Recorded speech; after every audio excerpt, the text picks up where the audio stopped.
मेरा नाम रिया है। घर में मम्मी से मिलने उनकी सहेली आई तो घर के रिवाज के अनुसार मेरी बड़ी बहन खुशी खुशी किचन में जल्दी से चाय बनाने के लिए चली गई और दूसरे चूल्हे पर पकौड़ी बनाने लगी।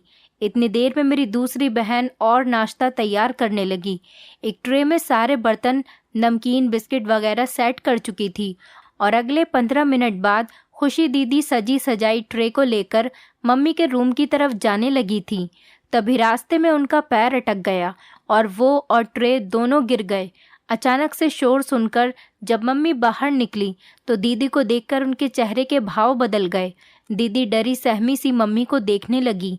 मम्मी के एक इशारे पर दूसरी बहन आगे आई और दीदी को उठाकर ले गई और उन्हें एक कमरे में बंद करके बाहर से कुंडी लगा दी और फिर जल्दी जल्दी से सब कुछ समेटने लगी। ये सब देखकर वो जो सहेली मम्मी से मिलने के लिए आई थी वो जाने लगी और मम्मी से बोली, पूनम कोई बात नहीं, बच्ची को कुछ मत कहना, वैसे ही मैं जाने ही वाली थी। लेकिन मम्मी के चेहरे पर कोई नरमी दिखाई नहीं दे रही थी। उनके चेहरे से साफ साफ पता चल रहा था कि वो बहुत ज़्यादा गुस्से में हैं। मम्मी बोली कि नहीं शालू, इन बच्चियों को समझना चाहिए कि इनकी नादानियाँ क्या जाहिर करती हैं कि उनकी परवरिश पूनम ने की है। नहीं, बिल्कुल नहीं, मैं उनकी हर गलती बचपन से माफ़ करती आई हूँ, मगर अब बहुत हो गया। मम्मी के शब्दों में किसी किस्म की कोई ढील नहीं थी। शालू जो कि मम्मी की दोस्त थी वो भी ठंडी सांस भरकर वहाँ से चली गई, क्योंकि सब जानते थे कि जब मम्मी कोई एक बात कह दे या किसी भी चीज़ के बारे में सोच लें तो कोई उन्हें वापस पीछे हटाने की हिम्मत नहीं रखता। उसके बाद रात को जो कुछ हुआ वो सब हम सब बहनों को दहला देने के लिए काफ़ी था। मम्मी ने जालिम की तरह दीदी को रात में बाहर निकाला और फिर डांट लगाकर वापस दोबारा उसी कमरे में बंद कर दिया। उस वक्त दीदी की उम्र 21 साल की थी और मम्मी का ऐसा जालिम व्यवहार हमने पहली बार देखा था और उनका ये व्यवहार हम सबको रोने पर मजबूर कर गया। रात को दीदी को कमरे में बंद करने के बाद हम सबको छत पर भेज दिया गया कि कोई भी लड़की नीचे नहीं आएगी। अगर किसी ने अपनी बहन को देखने या बचाने की कोशिश की तो उसके साथ भी यही होगा। हम सब बहनें पूरी रात जागते रहे थे, क्योंकि ऐसा पहली बार हुआ था। मम्मी ने हमें हर काम सिखाया था, लेकिन पहले कभी गलती करते तो समझाकर छोड़ देती थी, लेकिन कमरे में पूरी रात के लिए बंद करना बहुत खतरनाक था। हम 5 बहनें थीं और मैं सबसे छोटी थी। 2 बहनें जुड़वा थीं और मेरी उम्र अभी 12 साल थी। रात को रोते रोते पता नहीं हमारी आँख कब लग गई। मैं जब सुबह उठी तो बाकी सारी बहनें अभी सो रही थी। मैं जानती थी कि अगर मम्मी ने हमें इतनी देर तक सोते हुए देख लिया तो फिर डांट पड़ेगी, इसीलिए सबको जल्दी से उठाया और कहा कि मम्मी आ रही हैं, जिस पर सब बहनों ने फुर्ती दिखाते हुए अपने अपने काम करना शुरू कर दिया। कोई सफाई करने लगी तो कोई नाश्ता बनाने लगी और कोई बर्तन धोने में लग गई। क्योंकि मैं सबसे छोटी थी इसीलिए मेरे जिम्मे कोई काम नहीं था। मैं सिर्फ छोटे मोटे कामकाज कर दिया करती थी, या कोई चीज़ किसी को चाहिए होती तो वो उठाकर उसे दे दिया करती थी। सुबह के 10 बजे मम्मी अपने कमरे से बाहर निकली और उस कमरे में चली गई जहाँ पर दीदी को बंद किया गया था। कुछ देर बाद दीदी कमरे में से लंगड़ाकर चलती हुई बाहर निकली और उनके पीछे मम्मी भी बाहर आ गई। उनके हाथों में 500 के बहुत सारे नोट थे। दीदी के कमरे से बाहर निकलते ही मम्मी ने उस कमरे को बंद करके ताला लगा दिया और दीदी को एक गोली निकालकर पानी के साथ दी, जिसे मम्मी के इशारे से उन्होंने खा ली। मम्मी ने सभी बहनों से कहा कि कोई भी शोर न करे, तुम्हारी बहन सोने जा रही है। साथ में वो दीदी को सहारा देकर अपने कमरे में ले गईं, जहाँ पर वो दीदी के सोते ही बाहर आईं और हम सबके काम गौर से देखने लगी। हम सब लोग अभी तक परेशान थे। कोई नहीं जानता था कि मम्मी ने ऐसा क्यों किया है। चलो, कमरे में बंद करने वाली बात तो समझ में आती है, लेकिन जब वो कमरे से बाहर निकली वो बुरी तरह से लंगड़ा रही थी। क्या वहाँ पर कोई था जिसने दीदी को पीटा या कोई और मैं समझ नहीं पा रही थी। दोपहर को 1 घंटे हम सब बहनों को सोना होता था, लेकिन उस दिन नींद मेरी आंखों से कोसों दूर थी। मैं चाहकर भी सो नहीं पाई। मेरे सामने दीदी का बार बार बेबस और मुरझाया हुआ चेहरा सामने आ जाता था और मैं परेशानी से करवटें बदलने लगती। अगर दीदी की गलती थी तो मम्मी ने उन्हें इतने प्यार से अपने कमरे में क्यों सुलाया? अब एक नया सवाल मेरे दिमाग में सांप बनकर फन फैलाए बैठा था, जिसका जवाब मैं कहीं से भी पा नहीं सकती थी। मेरे पापा सारा दिन बाहर बैठे जुए की बाजी पर बाजी लगाते और मम्मी कुड़ कुड़ कर अपना खून जलाती। उन्होंने पापा को 1000 दफ़ा मना किया था, ये बेटियों वाला घर है, इसके बाहर ऐसी हरकतें मत किया करो। मगर पापा कुछ समझने को तैयार ही नहीं थे। बस सारा दिन जुए में गुजारते और रात में पूरी रात नशा करते। उनकी हालत इस कदर ख़राब हो जाती कि मम्मी उन्हें पकड़कर घर में लाती, लेकिन वो उन्हें गालियाँ बकते हुए बाहर निकल जाते। मम्मी फिर से हिम्मत करके उन्हें अंदर बुलाती तो वो मम्मी को पीटते और मार मार कर अधमरा करने के बाद वहीं दहलीज पर बेहोशी की हालत में गिर जाते। इस सब तमाशे से पहले मम्मी हम सब बहनों को कमरे में भेज देती और बाहर से ताला लगा देती हैं, क्योंकि शायद वो हमें पापा के इस व्यवहार से बचाना चाहती थीं। अक्सर पापा शराब के नशे में इतना मदहोश होते कि मम्मी को बेचने की बातें करते, जो हम कमरे में होकर भी सुनते थे। लेकिन मम्मी सख्त औरत थी, कभी पापा के एक शब्द से नहीं घबराई। उनकी मर्दानगी का ऐसा मुकाबला करती कि पापा दंग रह जाते और पूछते कि पूनम, तू औरत है या मर्द? इतनी ताकत तो मुझ में भी नहीं है। लेकिन मम्मी कभी भी इस बात पर न शर्माई और ना ही लजाई, बल्कि उल्टा गुस्से से कहती, देख हर्ष, मेरे पास एक भी पैसा नहीं है जो मैं तुझ जैसे नशेड़ी के हाथ पर रखूं। मैंने जैसे तैसे करके ये घर बनाया और मैं तुझे इस घर में रख रही हूँ। तो मेरा एहसान मान, यही बहुत है। अगर तूने कोई तोड़ फोड़ की तो तुझे यहाँ से बाहर निकाल दूंगी। हमारा घर कोई कोठी नहीं था, बस इसमें मार्बल का काम हुआ था और एक अच्छा सा ड्राइंग रूम था। मम्मी के लिए यही कोठी से कम नहीं था, यही कोठी के बराबर था। मम्मी की ऐसी बातें सुनकर पापा फिर बीन बजाने लगते। कहते कि देख पूनम, थोड़े से तो पैसे दे दे मुझे। तू चाहती है कि तेरा पति जुआ खेलने बैठे तो एक पैसा भी उसकी जेब से न निकले।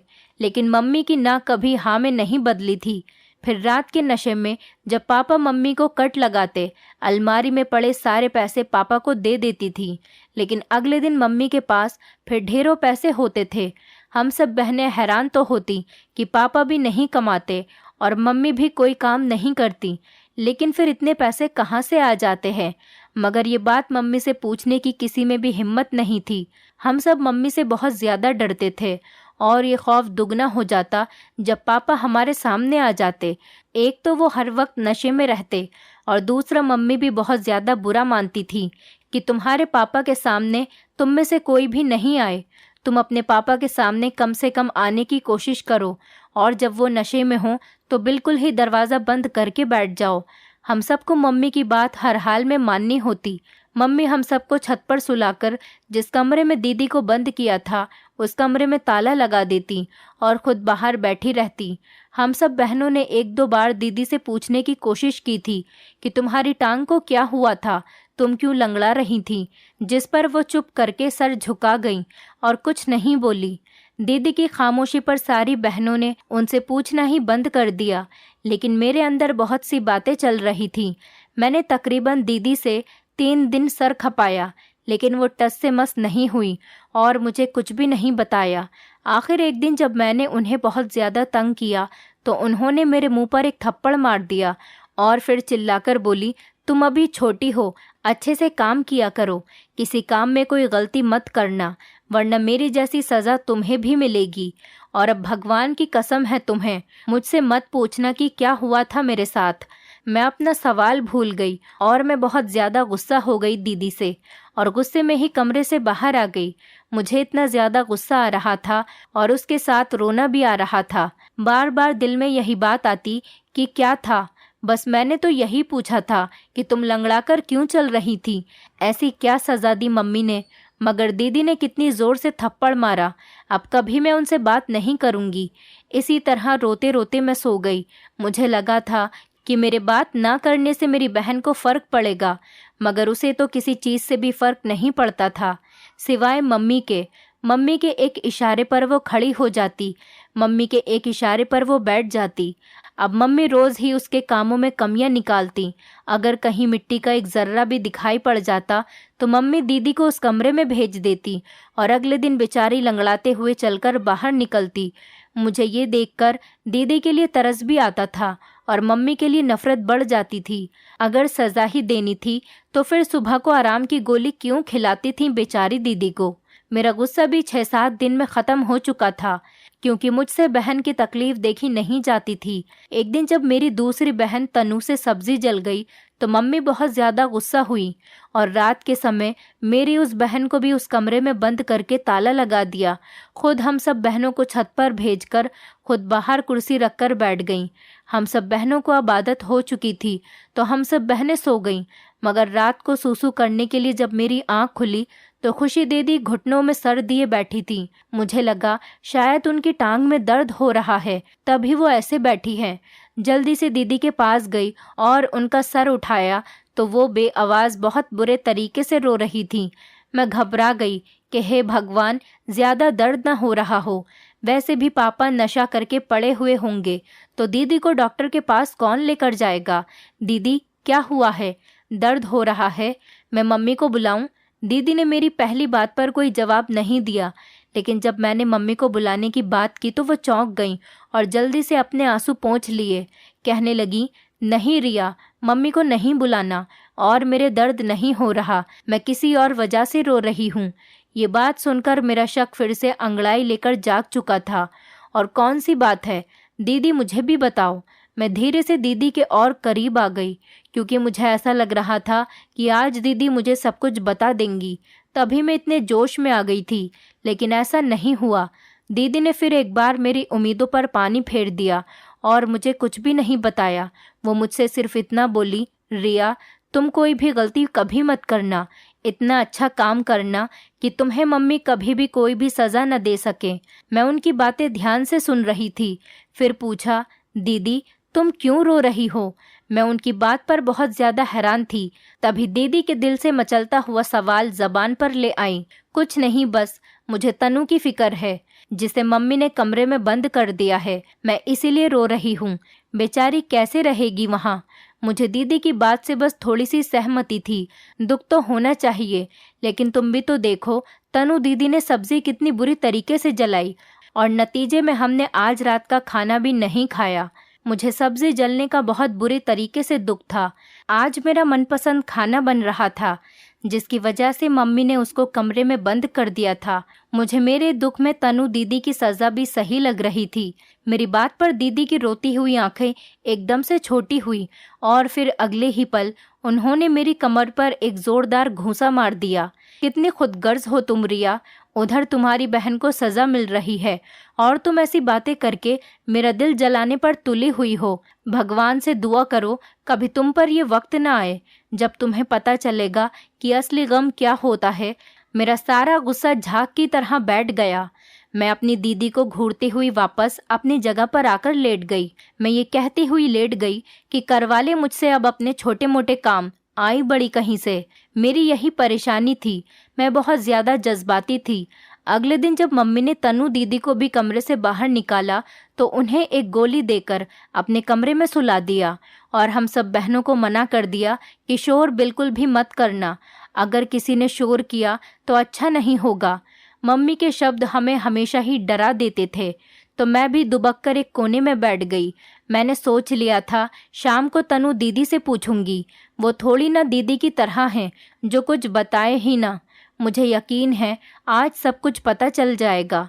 लेकिन मेरी किस्मत, शाम को जब दीदी सोकर बाहर निकली, चुपचाप घर के काम में बिजी हो गई।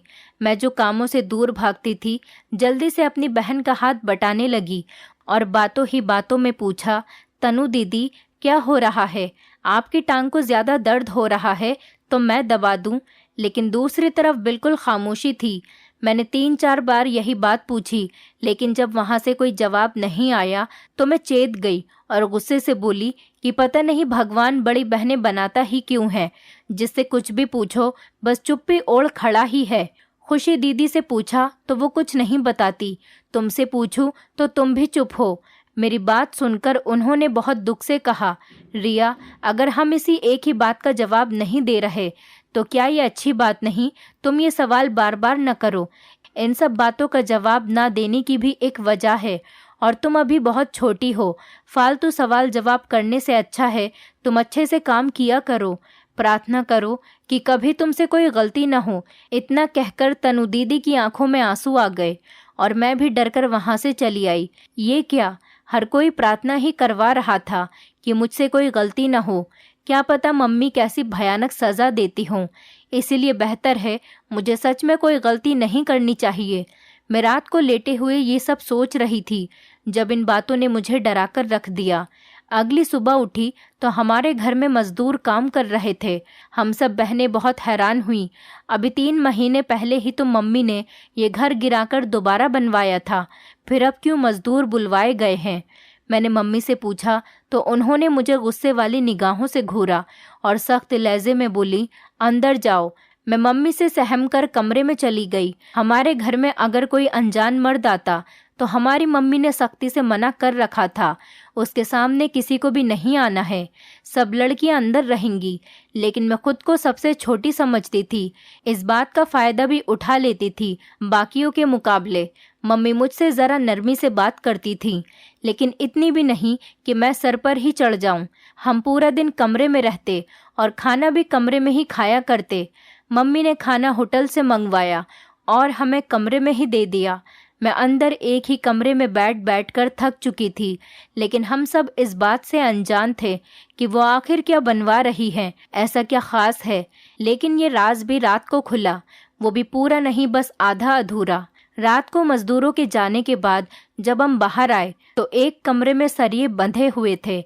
जिस कमरे में मम्मी बहनों को बंद करती थी वो अजीब सा हुआ पड़ा था और उसे काफी बड़ा भी कर दिया गया था, क्योंकि उसे पिछली गली तक लंबा किया गया था। मैंने एक दफा फिर हिम्मत की, क्योंकि मुझे ये बात पच नहीं रही थी। जब तक मैं जान नहीं लेती मुझे सुकून नहीं मिलना था। मम्मी, अब तो बता दो क्या बनवा रही हो? जिस पर वो बोली, तुझे मैंने मना किया था ना, तो क्यों आई है मजदूरों के सामने?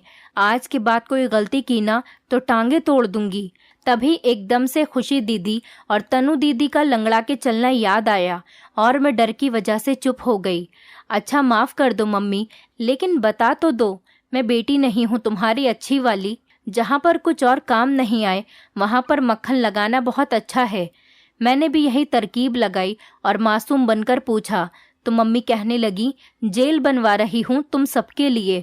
अबके से जो कोई गलती करेगी वो यहीं बंद होगी। मुझे लगा मम्मी मजाक कर रही हैं और इस बात पर मैं हंसने लगी, लेकिन वो मजाक नहीं कर रही थी, वो सच कह रही थी। तभी मेरे हंसने पर नाराज होकर बोली, रिया, ये बदतमीजी है। अगर मम्मी कोई बात कहे तो दांत नहीं निकालते, बल्कि उसे गौर से सुनते हैं और उस पर चलने की कोशिश करते हैं।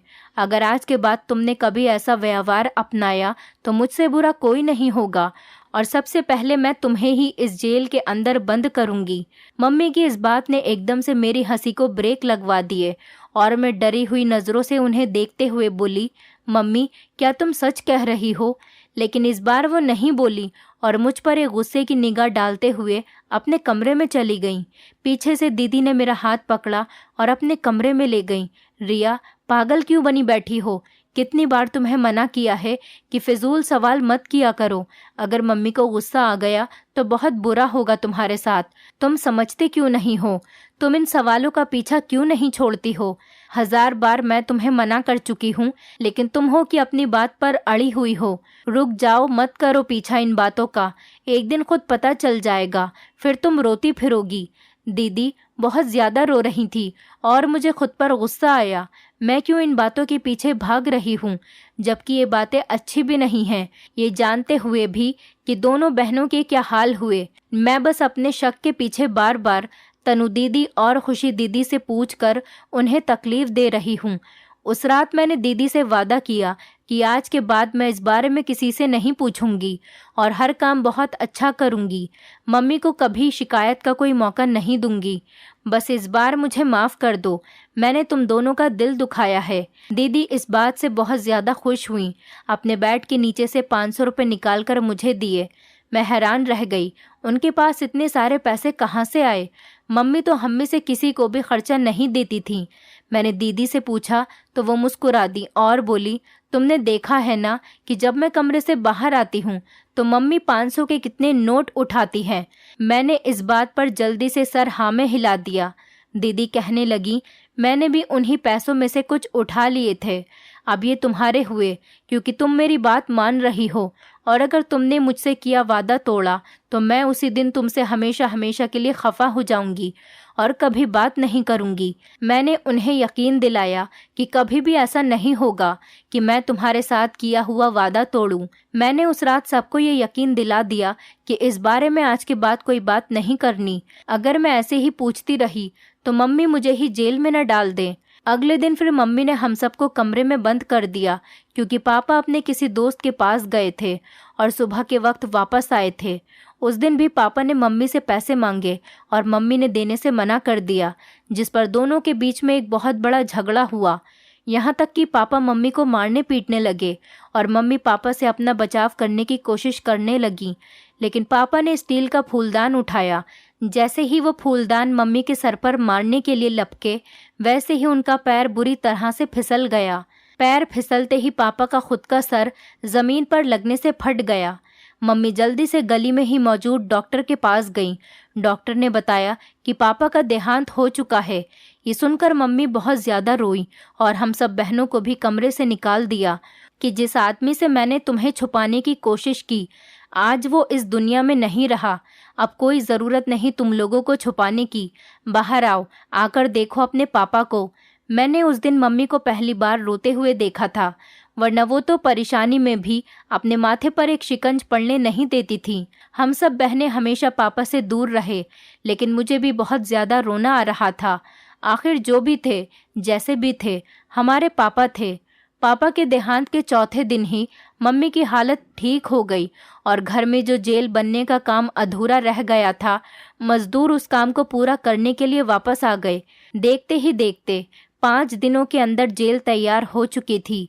मम्मी अब बहुत खुश रहा करती थी। रोज़ ही सब बहनों का करा हुआ काम देखती और ज़रा सा भी ख़राब होता तो उसे जेल में डाल दिया करती थी और फिर अगले दिन जेल से निकालती तो बहन को गोली खिलाकर सुला देती और ख़ुद 500 के नोट उठा लिया करती। इसी तरह 4 साल हो गए और अब सब बहनें मम्मी की ये सज़ा पा चुकी थी, सिवाय मेरे, क्योंकि मैं कभी कोई काम नहीं करती थी और ना ही मेरी बहनें मुझे करने देती थी। अगर मैं किसी काम को हाथ लगाती तो वो रोक देती या वो काम छीन कर खुद करने लगती। मुझे बहुत अजीब लगता, क्या हमेशा ही ये सब मुझे एक छोटी बच्ची समझती रहेंगी? मैं 18 साल की हो चुकी हूँ, कम से कम अब तो कोई काम करने दें। लेकिन उन सब का यही जवाब होता, अगर तुमसे कोई गलती हो गई तो मम्मी तुम्हें भी वो सज़ा देंगी। मेरा दिल बहुत मचलता था कि उनसे पूछूं कि आखिर ऐसी कौन सी सज़ा है जिससे तुम सब इस कदर डरती हो। मगर दीदी से किया हुआ वादा भी बहुत अच्छी तरह याद था मुझे, मैं उसे भी तो तोड़ नहीं सकती थी। अब सिर्फ एक ही हल था, मैं काम करूं और मम्मी मुझे सज़ा के तौर पर जेल में बंद कर सके। बहनों का व्यवहार अजीब ही था, कोई भी मुझे काम को हाथ लगाने नहीं देती थी। मेरा शक भी 7वें आसमान पर पहुंच गया। एक दिन मैंने खाना खाया, जल्दी से शीशे के गिलास में पानी पीकर गिलास को हाथ मारा, जिसके नतीजे में अगले ही पल गिलास टूट गया। मम्मी गुस्से से मेरी तरफ आईं, लेकिन अगले ही पल उनके चेहरे पर अजीब सी मुस्कुराहट थी। उन्होंने मुझे जेल में बंद करने को कहा और कहा, अच्छी तरह खा पी लो, बाद में पूरी रात कुछ भी नहीं मिलेगा। मैंने किचन में जाकर अच्छी तरह खाना खाया तो मेरे पीछे मेरी एक बहन चली आई और मेरा दुपट्टा ओढ़कर खुद उन्होंने घूंघट निकाल लिया। मैं चीख पड़ी कि नहीं, मुझे खुद जाना है, जिस पर वो बोली, अच्छा मुझे जाने दो, तुम ऐसा करो, उधर पर्दे के पीछे छुप जाना तो तुम्हें सब पता चल जाएगा। मम्मी ने जैसे ही बहन को जेल में डाला, चालाकी से मैं भी अंदर घुस गई और पर्दे के पीछे छुप गई। जेल बंद होने के बाद मेरी तो जान निकल गई। वहाँ की दीवार एक तरफ को खुलने लगी। सामने ही एक खूबसूरत कमरा था जिस पर ज़मीन पर कालीन बिछा था और इधर उधर तकियों के साथ अलग अलग मर्द बैठे थे। थोड़ी देर बाद ही एक लड़की मेरी बहन को दूसरे पर्दे के पीछे लेकर गई। जब बहन वापस आई तो वो बहुत ज़्यादा सुंदर लग रही थी, किसी दुल्हन की तरह। फिर गाना बजने लगा और मेरी बहन उस गाने पर नाचने लगी। वो पूरी रात नाचती रही और मैं रोते हुए अपनी बहन को अपने हिस्से की सज़ा सहते हुए देखती रही। फिर आखिर जब सुबह हुई तो आदमी एक एक करके वहाँ से जाने लगे, लेकिन जाने से पहले सब अपने हिसाब के मुताबिक हज़ारों के नोट रखकर जा रहे थे। मेरी बहन नाच नाच कर इस कदर थक गई। जब मम्मी ने जेल का दरवाज़ा खोला तो उससे चला ही नहीं जा रहा था। वो लंगड़ाती हुई बाहर निकली। मैं भी चुपके से उनके पीछे बाहर निकली। मैं बहुत जुनूनी लड़की थी। मेरी सब बहनों ने ये जुल्म तो बर्दाश्त कर लिया था, लेकिन मेरे लिए आंखों देखा निगलना किसी भी सूरत में मुमकिन नहीं था। मैंने सोच लिया था कि आज रात को मम्मी के किए की सज़ा उनको ज़रूर दूंगी। आज फिर मैंने गलती की। मम्मी ने मुझे भेजना चाहा तो बाकी बहनों ने मना कर दिया कि हम चले जाते हैं, लेकिन मैंने ज़िद करी और ख़ुद जेल के अंदर गई। रात को वहाँ जाने से पहले मैंने एक बहुत बड़ा कदम भी उठाया था, और वो भी ये कि हमारे मोहल्ले में ही एक सास ने अपनी बहू को मारा था, तो मीडिया वाले आए थे। जाते वक्त मैंने उनका कार्ड गली में से गिरा पड़ा हुआ उठा लिया था, और ना जाने कैसे बचपन से वो कार्ड मेरे पास रखा हुआ रह गया था। पापा क्योंकि मर गए थे तो मैंने उनका मोबाइल उठाकर मीडिया वालों का नंबर मिलाया और उन्हें सब कुछ बता दिया। ये भी बताया कि आज रात आपको अपनी आंखों से सच का पता चल जाएगा।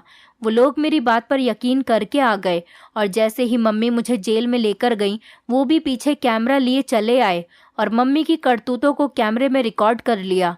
मम्मी बहुत घबरा गईं, बार बार मुझे गुस्से से देखते हुए अपने सीने से लगाने लगीं कि मेरी बेटी तो पागल है, वगैरह वगैरह। मीडिया वालों ने पुलिस को भी बता दिया, और अगले 4 घंटों में मम्मी जेल के अंदर बैठी थी।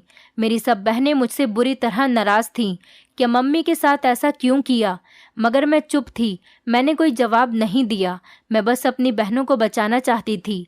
अगले दिन एक लड़की कांस्टेबल ने हमें बताया, उस औरत ने जुर्म किया है। तुम लोग उसकी बेटियां नहीं हो, बल्कि उसने अलग अलग जगह से तुम्हें उठाया है, सिर्फ ये कारोबार करने के लिए। इसका पति भी खुद की मौत नहीं मरा, बल्कि इस औरत ने खुद उसे मारा है, क्योंकि वो तुम सबको बेचना चाहता था, जबकि ये औरत उम्र भर की कमाई खाना चाहती थी। ये बात सुनकर हम सब बहनों पर गम का पहाड़ टूट पड़ा। पुलिस ने कहा कि वो हमें हमारे असली माता पिता के पास तक पहुंचा देगी, लेकिन हम सब ने मना कर दिया, और हम सब ने एक साथ रहने का सोचा कि हम बहनें कभी अलग नहीं होंगे, हम हमेशा एक साथ ही रहेंगे।